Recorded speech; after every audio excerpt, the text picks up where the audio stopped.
नुकसान तो मैं अमकंटो पहले दो ढाई साल हो गया हम दे ही नहीं रहे पॉलीथीन में। मैं तो इनका बहुत पुराना यहाँ पे लगभग मेरे को 12-13 साल हो गया मैं इनके यहाँ खाता हूँ। 90% लोग अब डिब्बा लेके आते हैं और जो लोग नहीं आते हैं उनको एक बार उनको अलर्ट करते हैं हम कि भाई पॉलीथीन में मत नहीं देंगे आपको।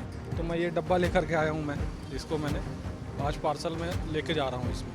आज अंतर्राष्ट्रीय प्लास्टिक बैग फ्री दिवस है और इस अवसर पर आज हम आपको एक ऐसे शख्स से मिलवाने जा रहे हैं जो इडली सांभर वड़ा की दुकान लगाते हैं लेकिन लोगों को प्लास्टिक के थाली में पार्सल नहीं देते और ऐसा करके उन्हें रोज़ हज़ारों रुपए का नुकसान भी होता है। इस वक्त हमारे साथ दुकानदार चंद्रशेखर मौजूद है, उनसे बात करते हैं। सर बताइए कि आप प्लास्टिक के बैग में पार्सल नहीं देते हैं और अगर कोई लेना चाहे तो आप उसे मना कर देते हैं, तो किस तरह से आप जागरूक कर रहे हैं और कितना नुकसान अब तक आपको हो चुका है? नुकसान तो मैं अमकंटो पहले दो ढाई साल हो गया हम दे ही नहीं रहे पॉलीथीन में, क्योंकि एक तो पॉलीथीन में देने से क्या है, जो गर्म चीज़ें हैं फूड आइटम है जो इसको बंद करना है।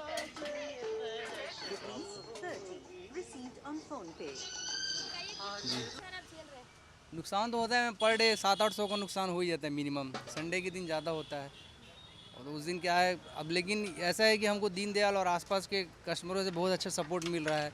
अब सारे लोग 90% लोग अब डिब्बा लेके आते हैं और जो लोग नहीं आते हैं उनको एक बार उनको अलर्ट करते हैं हम कि भाई पॉलीथीन में मत नहीं देंगे आपको, क्योंकि इससे आपको एक तो नुकसान है, कैंसर भी होता है उससे, माइक्रो प्लास्टिक से। तो फूड आइटम है, ये कंजप्ट करेंगे तो नुकसान आप ही का है। और दूसरा पॉलीथीन सपोर्ट देता है जो भी देता है, उसके बाद लोग सड़कों में फेंक देते हैं, इधर उधर फेंक देते हैं और वो गाय अगर खाते हैं, फूड आइटम रहता है तो उस लालच में तो उनको भी एक डैमेज होता है बॉडी। आपको ये आइडिया कहाँ से आया कि आपको प्लास्टिक अब रखना ही नहीं है?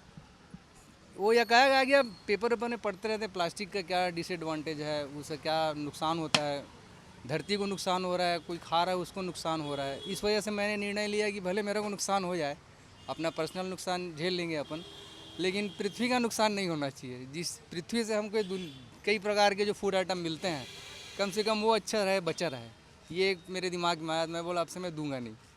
बिल्कुल, तो इनकी काफ़ी अच्छी पहल है और कुछ ग्राहक भी है, उनसे भी बात करते हैं।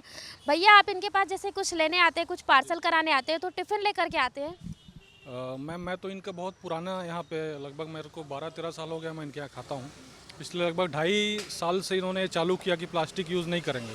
उसके बाद मैं तो यहाँ आता हूँ तो मैं यहीं खाता हूँ, लेकिन जैसे आज मेरे मम्मी पापा आए हुए हैं घर में, तो मैं ये डब्बा लेकर के आया हूँ, मैं इसको मैंने आज पार्सल में लेके जा रहा हूँ इसमें, क्योंकि ये प्लास्टिक नहीं देते। और ज़्यादातर यहाँ पे शुरू में जब इन्होंने चालू किया तो लोग आते थे और कुछ लोग तो नाराज़ भी होते थे, मगर जब इन्होंने उसके महत्व को बताया और लोगों ने अब समझा, तो मैं देखता हूँ यहाँ पे कि बहुत सारे लोग यहाँ पे अब अपने घर से टिफ़िन लेकर के आते हैं, डब्बे लेकर के आते हैं और उसमें लेकर के जाते हैं। तो चूँकि प्रकृति को बचाने का इनका ये इतना अच्छा ये है, तो लोगों का भी सपोर्ट इसको बहुत मिल रहा है जी। बिल्कुल, तो ये वाकई में काफ़ी अच्छी पहल है कि जहाँ यहाँ पर जो चंद्रशेखर हैं वो भले ही सांभर इडली का ठेला लगाते हैं लेकिन लोग हैं उन्हें वो प्लास्टिक यूज़ ना करने की सलाह दे रहे हैं और लोगों से जागरूक भी हो रहे हैं। आप देख सकते हैं कि जो लोग हैं वो टिफ़िन लेकर के आ रहे हैं अगर उन्हें पार्सल लेना है तो। अगर जो आम जनता है वो प्लास्टिक के थैले में अगर वो पार्सल मांगते हैं तो उन्हें वो साफ मना कर देते हैं और ये काफ़ी अच्छी पहल है, इसकी जितनी भी सराहना की जाए उतनी कम है। कैमरामैन धर्मचंद साहू के साथ सुप्रिया पांडे, IBC 24 रायपुर।